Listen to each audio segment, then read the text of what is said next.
Dernier appel, les passagers à destination de Buenos Aires sont priés de se présenter pour le vol Radio Tambacham MD3. Décollage imminent.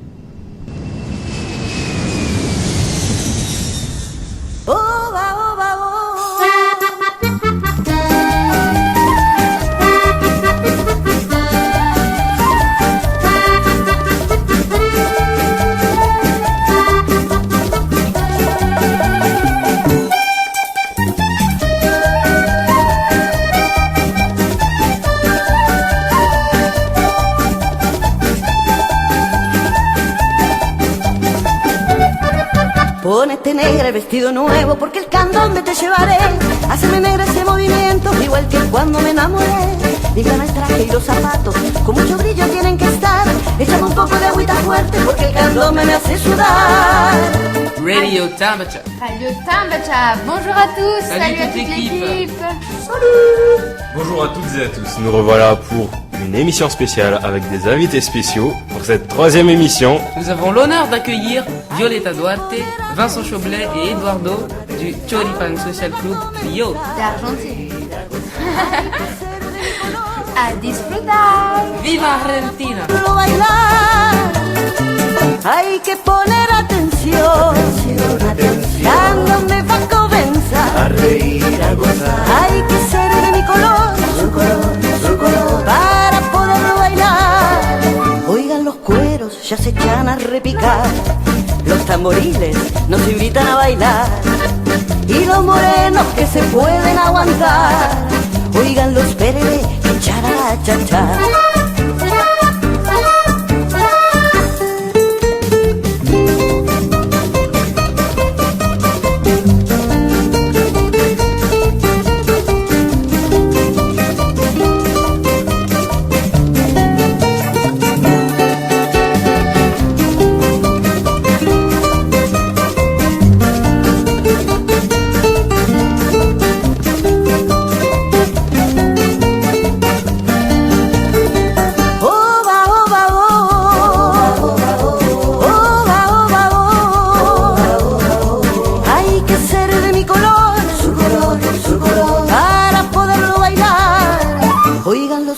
Ya se echan a repicar. Los tamboriles nos invitan a bailar. Y los morenos que se pueden aguantar. Oigan los perere, charala, cha.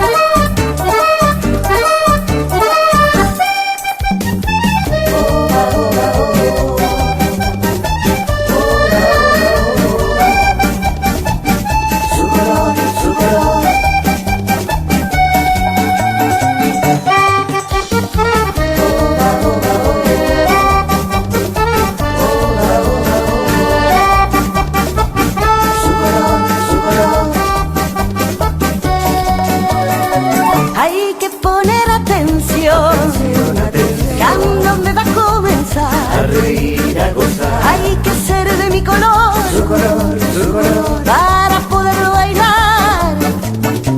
Hay que poner atención, atención. cuando me va a comenzar. A reír, a gozar. Hay que ser de mi color, Su color, para poderlo bailar. Para poderlo bailar. Tu penses à quoi quand je te dis Argentine? Je pense à l'argent. Mais si, ils ont perdu à la coupe, hein. C'est de la merde. Le football. Il y a des musiciens qui vont venir découvrir de nouvelles choses qu'on voit pas ici, qu'on n'a pas l'habitude de voir, je sais pas. Foot, Messi. À la bouffe. À la dulce de la leche. Ah, désolé, je suis en retard, je donnais en quad là.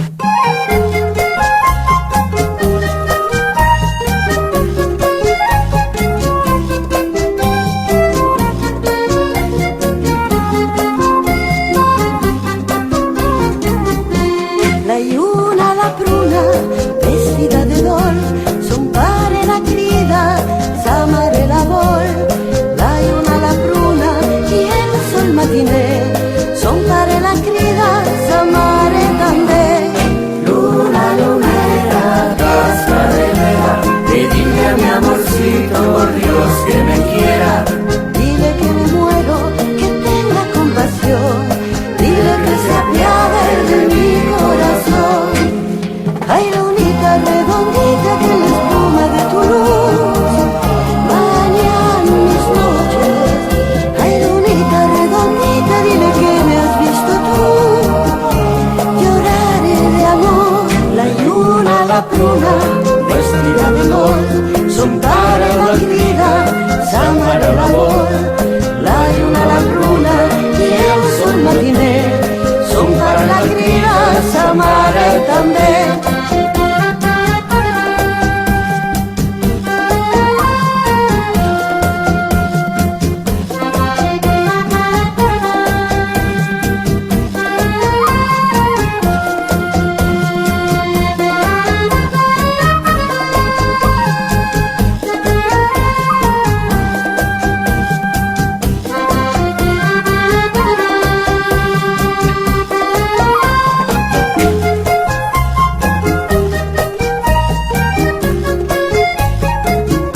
amorcito, por Dios que me quiera. Dile que me muero, que tenga compasión. Dile que se apiade de mi corazón. Dile que se apiade de mi corazón. Dile que se apiade de mi corazón. Dile que se apiade de mi corazón. Rebonjour à toutes et à tous. Nous allons commencer la table ronde avec les invités spéciaux. Veuillez nous excuser d'abord. Nous avons eu un problème technique et donc nous n'avons pas la partie où ils doivent se présenter. Malheureusement. Malheureusement. Mais on était bien là. Il y a vraiment une table ronde et on les connaît très bien et donc on va faire leur présentation. Pour ceux qui ne les connaîtraient pas, nous allons vous présenter les membres du groupe.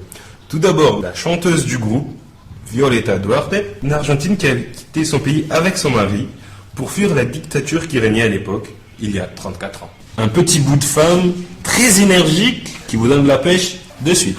Ah non, Violeta, c'est un virus. Hein. Enfin, dès Donc, qu'elle parle... un virus dans le bon côté des choses. Ben oui, c'est sûr. Elle est hyper cool et pour son âge, sa Super petite taille, ouverte. Et voilà. Elle C'est une arrive tornade de bonne humeur, quoi. Oui, elle arrive à nous comprendre. Il y a aussi le monsieur Eduardo, le deuxième argentin du groupe, qui aime son pays comme son ventre, connaît très bien son pays. Il nous a décrit tout, les paysages, tout ce qu'on peut voir, et sa ville natale, Cordoba, qui se situe au centre d'Argentine. Il est très intelligent, il argumente avec beaucoup de chiffres et de trucs précis. C'est un bon vivant, en gros. Impressionnant. Il décrit son pays avec passion. Ce qui montre qu'il aime son pays. Et Vincent, le percussionniste du groupe, est un Français qui a connu Violeta et Eduardo en France. Et c'est à partir de là qu'ils ont fait leur groupe. Donc, Vincent adore la musique. Il aime beaucoup voyager. Il est parti dans plusieurs pays en Amérique du Sud. Et tout ça, d'avoir découvert toutes ces cultures, lui a inspiré à faire de la musique Non, mais il a bien précisé. latino, quoi. Vincent a bien précisé qu'il aimait bien ce mix de ces instruments de l'Amérique latine, ce côté où tu peux entendre la salsa, le reggae, et c'est un grand élément du groupe. D'ailleurs, il a rencontré le fils de Bob Marley. Il a même fait une chanson avec le fils de Bob Marley. Et il a vu Bob Marley en concert en plus. Impressionnant, quoi. Respect, man. Respect, man. Parmi ces pays, il y a Cuba, qui est considéré comme la capitale de la percussion. Ça veut dire qu'on peut voir 26 à 30 percussionnistes au kilomètre carré. Et d'après lui, c'est le paradis pour un percussionniste comme lui. Et il recommande à tous ceux qui aiment la musique d'aller là-bas, juste pour voir le pays, et ça vous donnera vite de l'inspiration, quoi. D'ailleurs, ce qui est passionnant chez lui, c'est qu'avec un tout petit bout de bois, il arrive à faire une musique de malade. C'est vraiment Et très beau. pour terminer, je tiens à préciser que c'est un groupe de 3 personnes, disons, âgées. Et ils ont su donner le plaisir aux gens du lycée français concernant leur musique. Et ils sont merveilleux, ils sont super. On les remercie très fort. Muchas gracias. Bueno, saben que hubo 30.000 desaparecidos en Argentina, en la última dictadura que tuvimos, que empezó en el 76. Y bueno, eso hace que hoy en día Argentina, para mí mismo, Buenos Aires, hablo de Buenos Aires porque es la ciudad donde nací y la que mejor conozco, para mí es una de las ciudades en el mundo donde es un bullón de cultura. Y culturalmente es impresionante, mismo si la situación económica no va bien, culturalmente si van un día allá, pero se vuelven locos, porque ahí pueden escuchar de todo, jazz, reggae, folclore argentino, música irlandesa, bueno, de todo, teatro, espectáculo para chicos, es impresionante. Y lo mejor que les puede servir como ejemplo es que Argentina no es un país rico. Argentina cuando, digamos, la Nuit de Tan, cuando Argentina nació, todo el mundo pensaba que Argentina iba a ser uno de los países más ricos del mundo, porque la tierra es riquísima, porque hay muchas posibilidades de cultivo, de ganado, etc. Pero hubo otras potencias, como por ejemplo los Estados Unidos, que estuvieron siempre ahí con la pata apoyada bien arriba de toda América Latina y tratando, viste, como con la pajita acá, voilà, aprovechando de todo. Y hoy en día Argentina no es un país rico, pero culturalmente y humanamente es un país. Esa riqueza todavía la tenemos. O sea que, voilà. Quizá, bueno, la riqueza económica, hablemos de dinero, en del ese salario, sentido, de claro. ganar el salario, de tener trabajo, es un problema que existe, que subsiste todavía hoy con mucha inflación, pero eso, o sea, desde mi punto de vista, la riqueza, hablemos de riqueza de tener dinero y tener trabajo, lo fundamental. Ahora, la riqueza propia nuestra, Violeta hablaba recién de esta época de la dictadura. Con respecto a este rock nacional y un cierto tipo de música, había que ver el contexto de la letra de canciones, el mensaje. Tuvimos grandes artistas que tuvieron que irse, emigrar, escaparse porque el mensaje que daban con su música, sobre todo la letra de canciones, ¿no es cierto? El contexto era subversivo, terrorista, con canciones fabulosas. Lo mismo le pasó a nuestros hermanos chilenos y a otros también brasileños, porque casi toda América Latina hemos vivido las dictaduras, la extrema derecha, y bueno, y todo lo que eso para ellos era una propaganda política a través de la canción. Ahora, lo que ya en la música, lo que es el folclore, el interior del país, porque Violeta mencionaba recién la capital de nuestro país, que es un crisol de razas. Argentina es el país más europeanizado de toda América Latina, donde más existe esta influencia europea de inmigrantes, que comenzó a fines del siglo XIX, durante el siglo XX y continúa hasta hoy. Europa que llega, ¿no es cierto? En un primer tiempo, en el siglo XIV, siglo XV, con bueno, como dicen, el descubrimiento de América. Luego llega a España, que coloniza toda América, incluso todo el continente americano. ¿Salvo Brasil? Sí, después los brasileños llegaron un poquito después de los españoles, ¿no es cierto? Que es lo que es hoy el Brasil, donde se habla el portugués, claro, a la diferencia de toda América Latina que hablamos el castellano o el español. Ahora, con respecto a la música, luego tenemos también una gran variedad en el país, sin hablar del continente, de la región, diferentes ritmos. Como mencionaba Violeta, en la capital es un crisol de razas y donde existe mucho lo que se llama el latifundio. ¿Saben lo que es el latifundio? Es decir, toda la masa de gente que vive en el interior, en el campo, en la montaña, en las zonas desérticas, se van hacia las grandes ciudades. Eso en español se llama un latifundio. Bueno, pero latifundio también quiere decir que hay...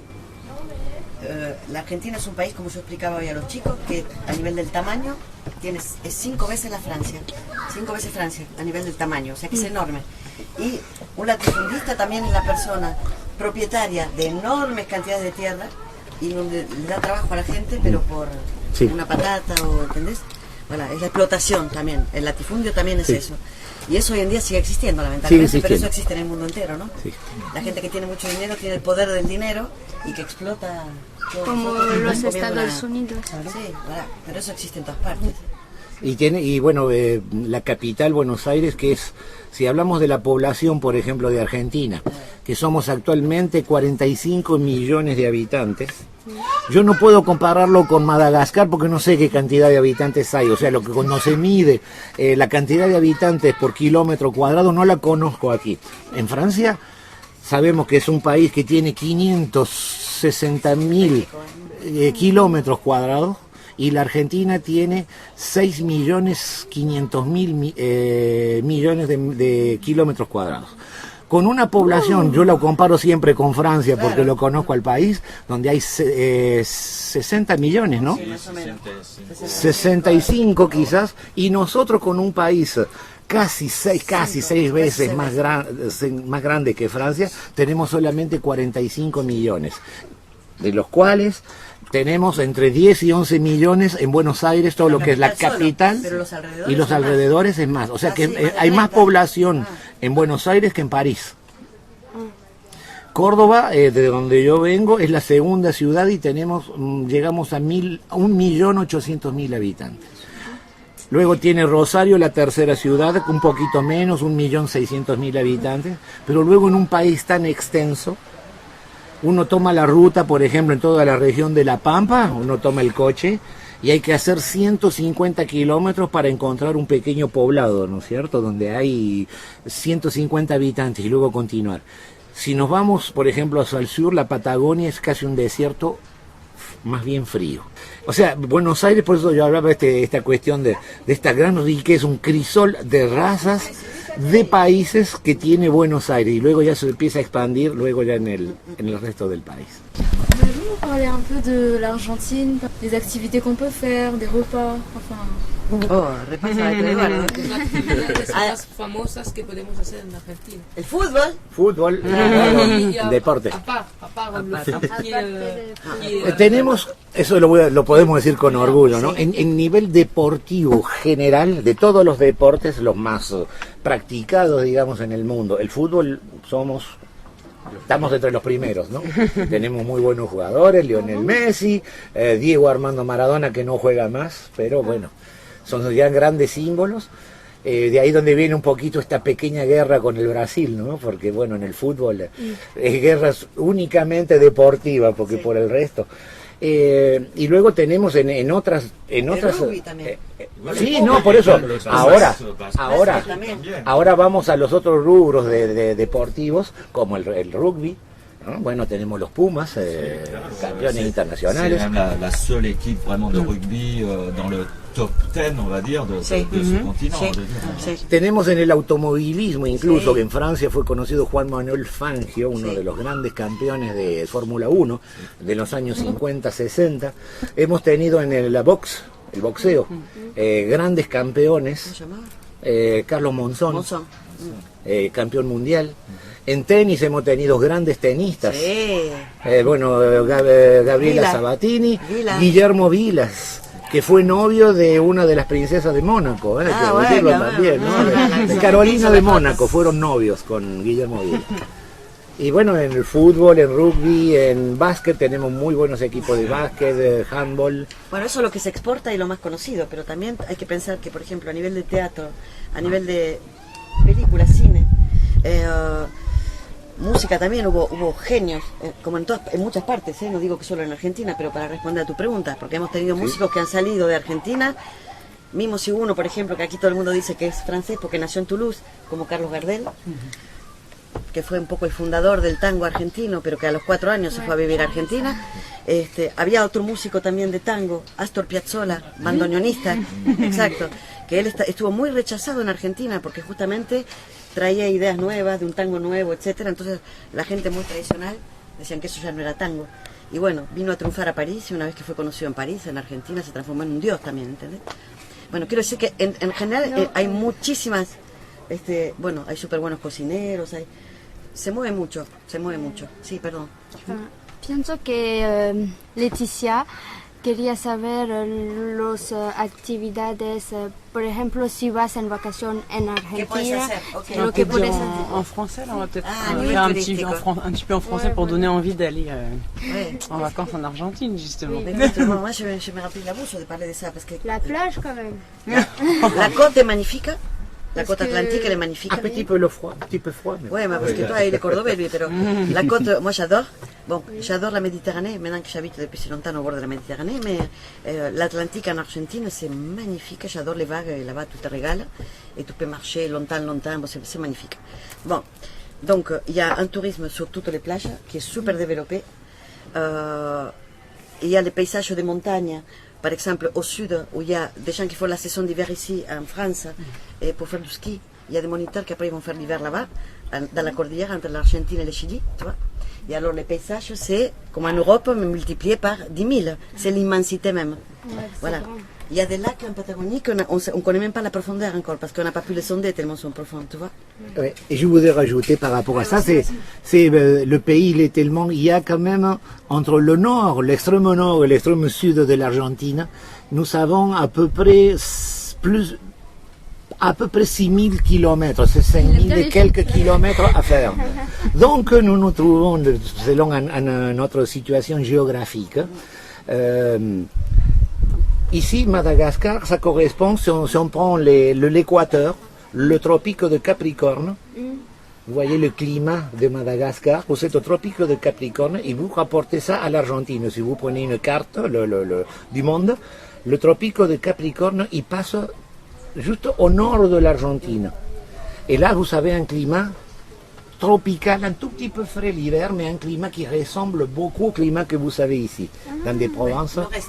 Le nord-est. Ouais, voilà. Après, nous avons le nord-ouest. Le nord-ouest, c'est là où je voulais venir maintenant. C'est l'est et l'ouest, côté nord. Hein, prenons le nord-est, nord-ouest. L'ouest, c'est l'altitude, donc la cordillère des Andes, avec des pics énormes. Et là, donc, il y a des étés très chauds. Et l'hiver, c'est beaucoup plus frais, beaucoup plus frais. Et plus on descend vers le sud, le climat il commence à se tempérer jusqu'à devenir froid en Patagonie, jusqu'à la Terre du Feu, qu'on appelle. Ushuaia, la ville la plus australe du monde, au monde. Et là, c'est pour ça qu'au niveau du tourisme, c'est tellement vaste, tellement grand que nous avons tous les paysages, une côte énorme, l'océan Atlantique. Et nous avons au sud les glaciers en mouvement. Il y en a un qui s'appelle Perito Moreno. C'est un des glaciers les plus renommés au monde. C'est un spectacle formidable de voir ce glacier en mouvement. Il y a des moments dans l'année, le mois de novembre, vers novembre-décembre, que ça commence à craquer parce que la température devient un tout petit peu plus chaude et des immenses blocs de glace qui se craquent, qui se détachent donc de ce grand bloc et ce glacier qui est constamment en mouvement. Et là, c'est un spectacle magnifique. Si nous remontons par la côte, nous avons les baleines, toute la faune marine, hein, les éléphants de mer, les pingouins, etc. Les baleines qui passent une certaine période de l'année. Et qui viennent faire le bébé là, la côte argentine. Et ici aussi. Oui, ici aussi. Ouais. Ici aussi, on est allé. Ah ouais, j'ai déjà travaillé comme bateau touristique, dans un bateau qui avait les touristes. Pour aller voir les baleines. Et là, tu as la baleine qui sort comme ça à côté. Oui, j'ai travaillé comme guide touristique. J'expliquais aux touristes à quoi ça fonctionne, les baleines ici, qu'est-ce qu'ils font ici. C'est super, tu t'es régalé, non? Ah oui. Quand je voyais les baleines qui sautaient, qui fait 360. Et après, quand elles repartent en apnée, il faut attendre combien? Une bonne dizaine de minutes avant qu'elles reviennent. Ah oui, non, mais des fois, même pas une minute après. D'accord. Ça dépend des moments. Et surtout pour la photo, tu sais, les touristes. Et le nord-ouest de l'Argentine, Humahuaca, Salta, Jujuy, c'est magnifique. La montagne, la il y a les des montagnes aux 7 couleurs. Ça s'appelle la palette des peintres. Là, c'est inimaginable. 7 couleurs. À Madagascar, il y a aussi des couches différentes de minéraux. Mais là-bas, Mais là-bas, en plus, tu t'attends pas, parce que tu prends la voiture, ça tourne, tu changes de paysage, c'est un truc de fou. Tu passes de la forêt tropicale, après tu passes où il y a des cactus qu'on appelle les cactus, candélabres. Comment dire? Des chandeliers. Voilà, qui font 3 mètres de haut, tu vois, un truc de fou. Et après, en tournant, et tu vois cette montagne devant toi, mais 7 couleurs, comme ça, hein, tac, tac, tac, tac, tac. Et là, tu te sens une espèce de petite fourmi, c'est énorme l'immensité. Après, on a les chutes d'Iguazu. Voilà le nord-est argentin, le climat tropical, comme je dis, tel comme ici, humide, très très chaud. Et il faudrait parler c'est une des merveilles du monde considérée par l'UNESCO, les chutes d'Iguazu. Parce qu'au monde les plus renommés, on parle toujours le Niagara, mais ils n'ont absolument rien à voir avec les nôtres, dans un paysage tropical, et des chutes, mais alors formidables, fantastiques. Et une des plus par rapport à la chute, le niveau, le dénivelage, j'ai du mal à le dire, de cette chute, des masses d'eau impressionnantes. Et la flore et la faune, ça ressemble un petit peu, ça me rappelait quand on est arrivé le voyage de Tana jusqu'à Tamatave, un petit peu cette végétation, ça ressemble beaucoup par rapport à ce climat, non? En fait, ces chutes sont juste à la frontière entre le Brésil et le Paraguay. Et le Paraguay. Il faut y aller. Voilà, ça fait rêver. Hein. C'est à 20 000 km d'ici. Non, un peu moins. Ça va vite en avion. C'est sûr que si tu prends la voiture comme ici à Tana. Des grands les grands personnages, les grands visages de l'Argentine, genre Voilà. Che Guevara et tout. Maradona. Qui est Che Guevara para ustedes? ¿Quién es? C'est pas un objet aussi, pardon. No, no, la pregunta tuvo eso, ¿qué representa? Quiere decir, ¿qué representa para nosotros el Che Guevara? Bueno, ¿en español o en francés? En español. En español, bien. Lo que representa el Che Guevara para nosotros, yo lo voy a decir a mi manera, Violeta quizá lo dirá de otra, le va a dar otro aspecto, es decir que de todas estas dictaduras de las que hemos hablado, recién hablábamos de este peso que viene de los Estados Unidos, que puso la pata, el pie, la mano, lo que quieran, sobre toda América Latina, y este señor, este caballero, un revolucionario, no un terrorista, porque hay que ver las interpretaciones, muchas veces uno llega allá, sí, fue un terrorista, fue el terrorismo, fue la muerte, no, fue un luchador por la libertad de los pueblos, por la igualdad de los pueblos, más allá de toda opinión política de izquierda, de derecha, de comunismo, mucho más allá de eso, de ese nivel político.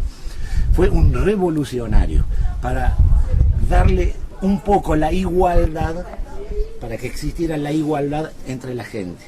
En los derechos humanos, lo principal para él. Sí.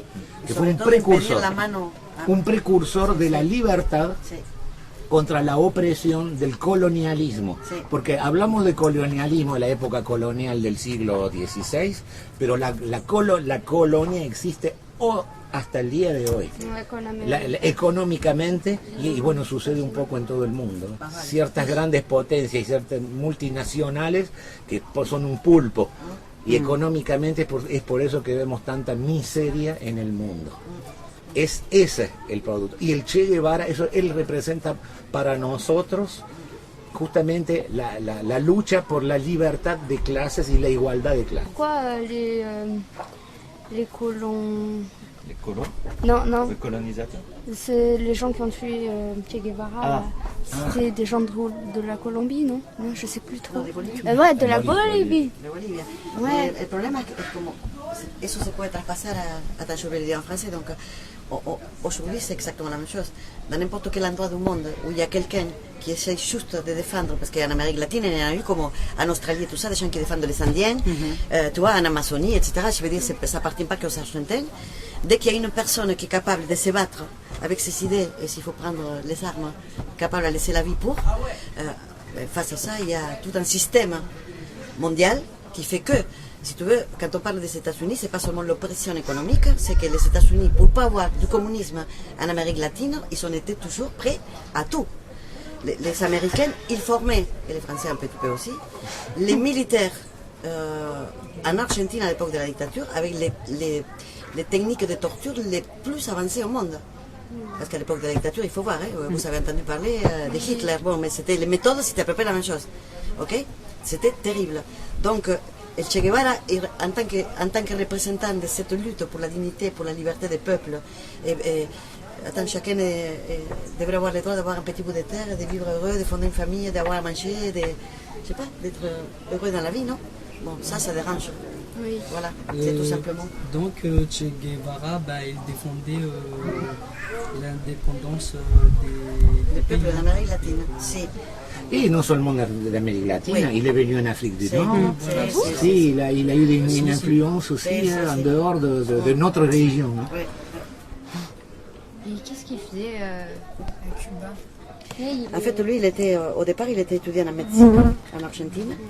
Et si vous regardez le film, il y a un film. Diarios de motocicleta. Voilà.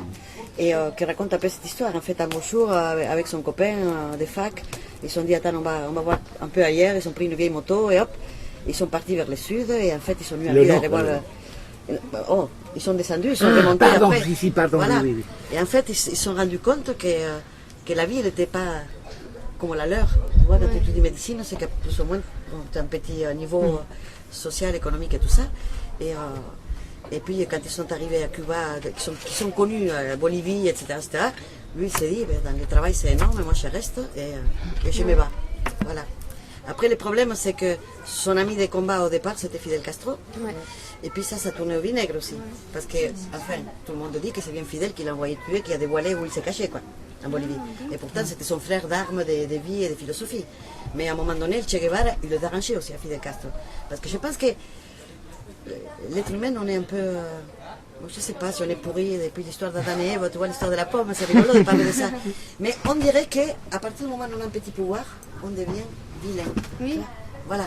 Et on oublie qu'on est sorti de là et qu'en fait on est tous pareils. Et je pense que c'est un peu ce qui s'est passé avec Fidel, quoi.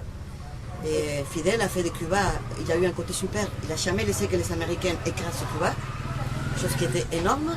Mais bon, les Cubains, ils sont vécus jusqu'à maintenant avec un manque de liberté terrible, sans la possibilité de sortir du pays, avec des docteurs et des professionnels d'un niveau extraordinaire, mais ils ne savaient pas un médicament dans la pharmacie.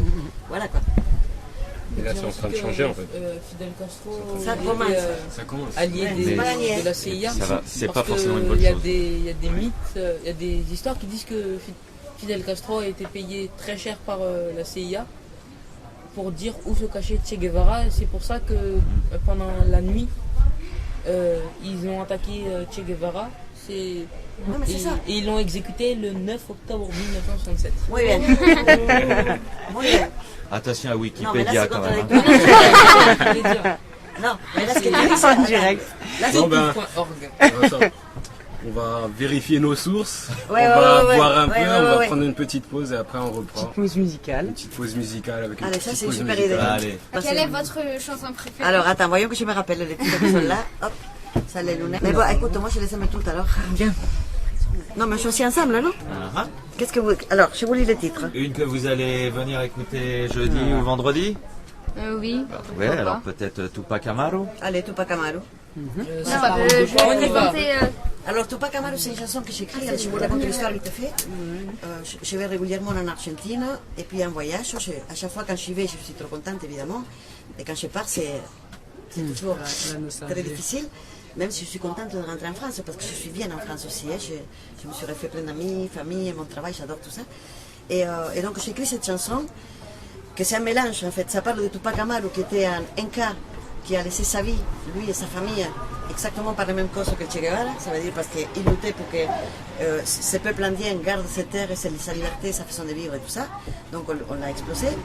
Et mélangé avec ça, une partie de la chanson qui parle justement des choses que je vécu à Buenos Aires. Okay. Le Colectivo, c'est le bus. À Buenos Aires, il s'appelle Colectivo. Les odeurs, les bruits, enfin. Comme le taxi Bruce ici. Voilà, pareil. Donc on va écouter Tupac Amaru, une des chansons du dernier album du groupe. Et il y en a 14 de chansons, elles sont merveilleuses et on va en écouter jeudi quelques-uns. Ou sinon, pour les gens qui sont intéressés à écouter des musiques du groupe, venez voir le Club Radio, nous avons un album spécial, gratos.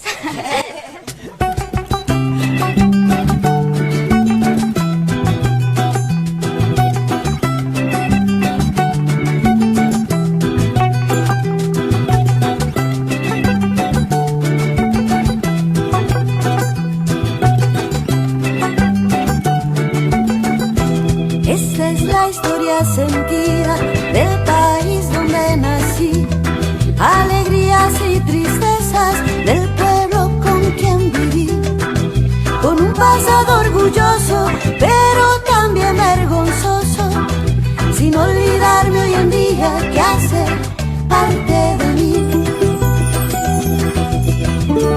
Herencia mal repartida, la de Tupac Amaru, clamando la libertad para América del Sur, para América del Sur. Tupac, Tupac, Tupac Amaru, Tupac Amaru, Tupac, Tupac, Tupac Amaru, Tupac Amaru, Tupac, Tupac, Tupac Amaru, Tupac Amaru, Tupac, Tupac, Tupac Amaru, Tupac Amaru.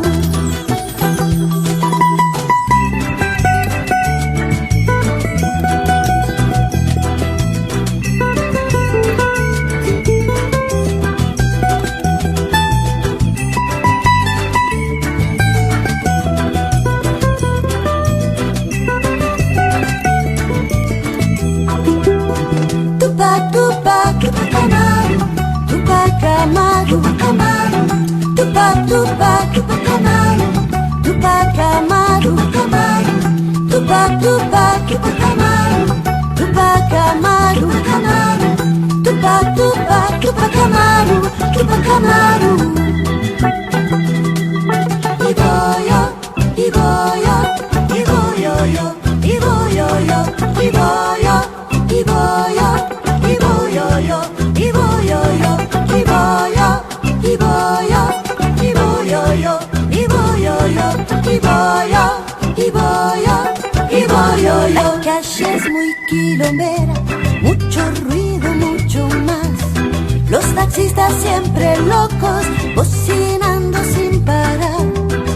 Y ese olor de colectivo y vendedores de todo, piropos que están de vuelta, ganas de sonreír. Herencia mal repartida, la de Tupac Amaru, clamando la libertad para América del Sur, para América del Sur. Tupac, Tupac, Tupac Amaru, Tupac Amaru, Tupac, Tupac, Tupac Amaru, Tupac Amaru, Tupac, Tupac, Tupac Amaru, Tupac Amaru, Tupac, Tupac, Tupac Amaru, Tupac Amaru. Après l'écoute du superbe morceau du club Choripan Social Club, il y a une question qu'on veut poser, c'est parmi toutes vos chansons, pouvez-vous nous donner un passage que vous aimez bien? Une phrase. D'accord. Parmi toutes vos chansons, quelle est C'est la... facile, hein? C'est très facile, oui, c'est très facile. Alors attends. Ah, mais d'un refrain. Des chansons que tu as composées, bien sûr. Oui, bien sûr. Alors, c'est difficile, hein? Pour moi c'est difficile. Hein? Une phrase. Allez, je peux te donner une phrase qui peut conseiller. C'est pour la phrase du jour de la radio. Ah, d'accord. Alors, attends, laisse-moi bien. Justamente la canción de Tupac Amaru, attends, je vais le dire en français, ¿no? Donc, qu'on vient d'écouter, elle dit, la chanson commence comme ça. Esta es la historia sentida del país donde nací. Et je pense que cette phrase-là, chacun d'entre nous, dans n'importe quel coin du monde où on est né, il faut se le dire très souvent. Parce qu'on a tendance, en général, de critiquer l'endroit où on habite. Sauf votre ville, que je vois que digo, c'est incriticable. Mais on a tendance à dire, ouais, ici c'est pas bien. Et on pense toujours qu'ailleurs c'est mieux. Et pour ça, c'est super si vous avez la possibilité de se donner les moyens de sortir du pays et de voyager et de connaître autre chose. Parce qu'il n'y a rien de mieux dans la vie d'aimer l'endroit où on est né, parce que c'est nos racines, parce que c'est ce qu'on a été depuis qu'on était dans les ventres de maman, et avec la famille, etc. Mais bien sûr. Mais après, c'est super de dire, regarde, là il y a une fenêtre, là il y a une porte. Moi, j'ai envie de mettre le nez dedans et de respirer un air différent, de sentir une autre fleur, de goûter à une épice, comme tu as goûté tout à l'heure ton piment, là, de comprendre comment les gens ils vivent, qu'est-ce qu'ils ressentent par rapport. C'est évident que vous avez un pays qui est tellement magnifique, avec une nature richissime et généreuse, que je pense que vous pouvez porter que de l'amour par rapport à tout ça. Mais il y a aussi de belles choses ailleurs et des choses très moches ailleurs. Parce que tout ça, ça fait partie de l'humanité. Voilà. Oui, vas-y, dis, c'est important. En fait, ça m'a beaucoup touché d'aimer l'endroit où on est, de notre racine, ça m'a frissonné. Oui, mais je crois que c'est comme ça, tu sais. Que ça, c'est triste parce qu'il y a beaucoup de gens dans notre planète qui renient en quelque sorte, tu vois, parce qu'ils pensent que on serait mieux si on serait là, on serait là. Mais... Voilà, parce qu'on vit dans un système aussi qui nous met ça, mais par force, non, avec la pub, Internet, la télé, voilà. Et l'histoire de l'argent qui fait que voilà, on doit acheter. En fait, les choses qu'on n'achète pas, c'est les plus belles au monde. Et les moments qu'on partage avec vous, pour nous, c'est un trésor. Et c'est pour ça que aimer de là où on vient, son propre pays, pour moi, j'appelle ça avoir une identité. C'est une autre carte d'identité pure à nous. Et moi, je pense, dans mon cas, d'être fier de ça. Et c'est aussi la richesse. Oui, bien sûr. De sa propre culture, de sa propre famille, de son propre pays. Il peut se passer ce qui se passe dans chacun de nos pays. Peu importe le pays au monde, mais notre identité, c'est celle-là. de là où on est né. C'est notre carte d'identité. Ouais, c'est important. Mais il ne faut pas que cette carte d'identité te bloque, justement, pour avoir un passeport, toi, Voilà, vers c'est le ça. monde. Parce que Voilà. ici à Madagascar, il y a des gens tellement qui vivent dans la pauvreté, Ouais. ils espèrent qu'il y a mieux qu'ici à l'extérieur. Oui, mais je pense que tout le monde sent la même chose. Là où tu habites, c'est facile de sentir ça. Parce qu'on n'est jamais vraiment content, quoi, parce qu'on imagine qu'ailleurs c'est mieux. Et même au niveau de la langue, hein, parce qu'il y a même les malgaches ici, ils veulent même plus parler au malgache, ils veulent essayer de parler en français, tout ça. Et pourquoi? C'est bien d'apprendre la langue étrangère. Mais il n'y a pas que ça, il faut d'abord aimer notre langue. Exactement. Avant de passer. C'est ce que je viens de dire, ton identité, c'est ta langue, ta race, ta famille, ton pays. Ça fait ta carte d'identité, tu la portes toujours sur toi. Je voulais rajouter une chose. Tu viens de parler de la pauvreté de ton pays. Mais viens dans le nôtre et je pourrais te montrer des endroits dans un pays qui est si riche en nourriture et de choses. Je peux te dire qu'il y a beaucoup de pauvreté. Et je peux te dire que c'est même... par rapport à ce que nous avons vu ici, le peu de temps qu'on est, cette pauvreté, je peux t'assurer que même dans la capitale de l'Argentine, il y a beaucoup de pauvreté aussi.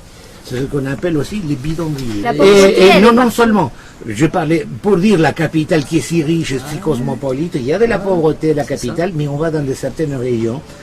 On a laissé en Argentine aussi les peuples originaires qui sont dans la frontière entre le Paraguay et l'Argentine. Et je peux te dire qu'il y a des populations autochtones qui sont encore, mais sont dans une pauvreté autant que ici peut-être à Madagascar, à ce niveau-là. Encore ça existe.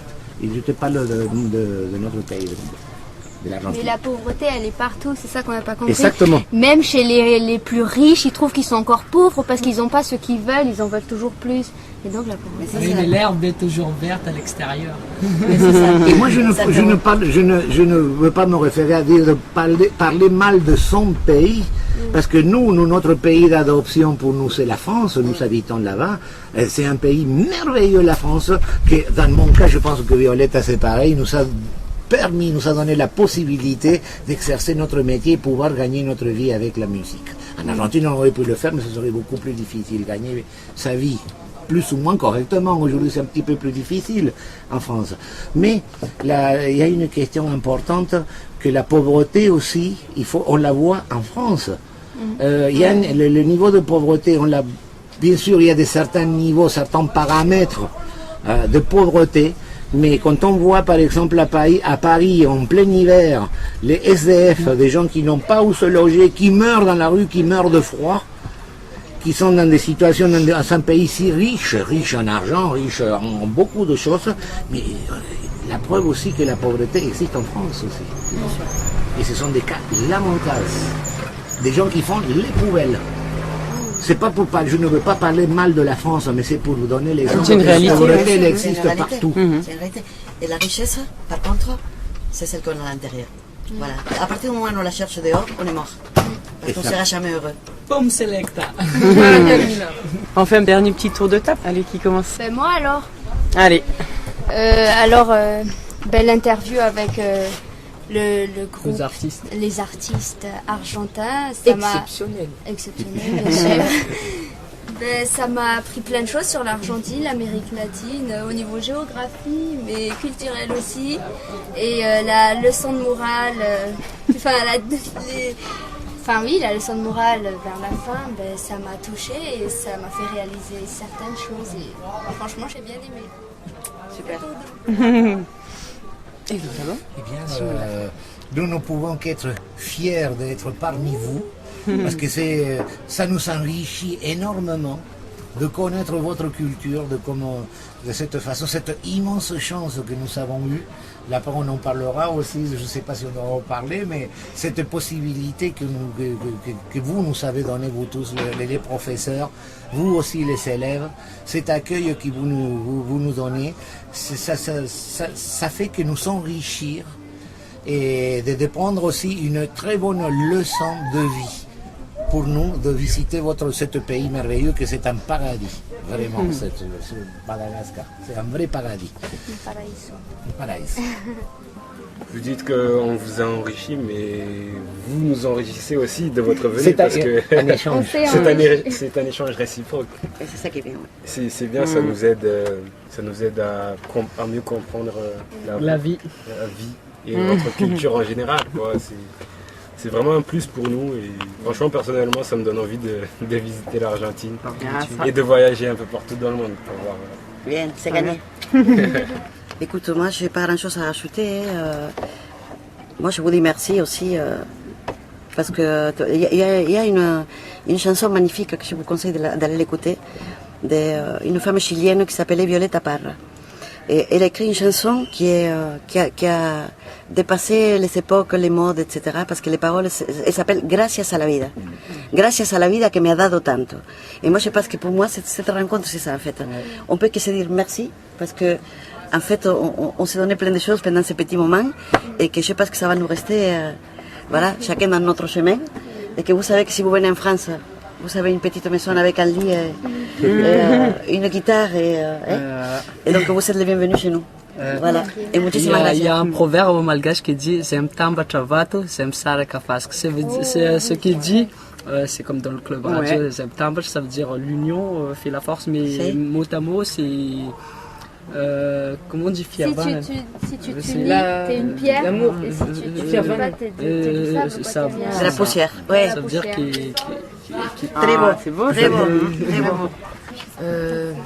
Je vais vous dire merci parce que ces 2 heures de temps passées avec vous, c'était comme si on avait fait une journée entière.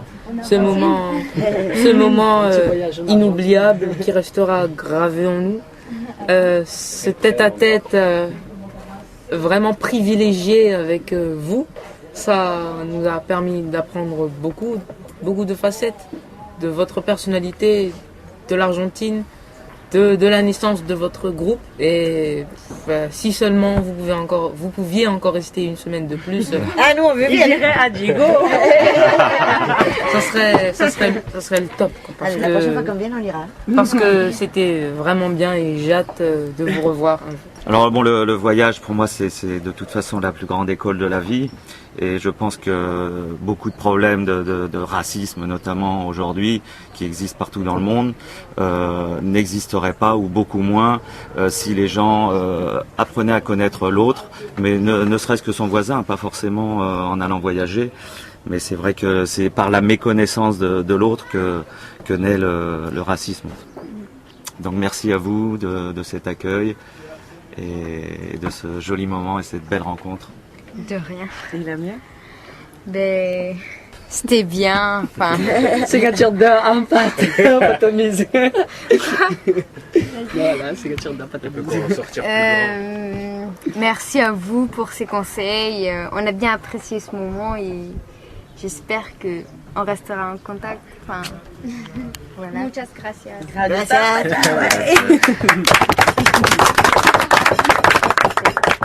On va finir, là, on est tout début. On est un peu tous émus.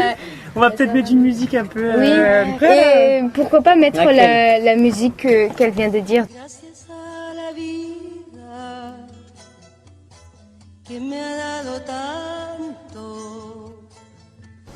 La bière ici et la bière en France, c'est comment? Ah, c'est pas pareil. Tu sais, Chemir, à Madame, tout était pas le même. Ouais.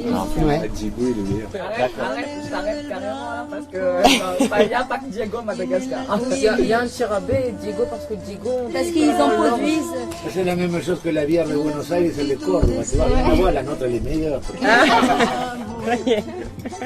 C'est reparti.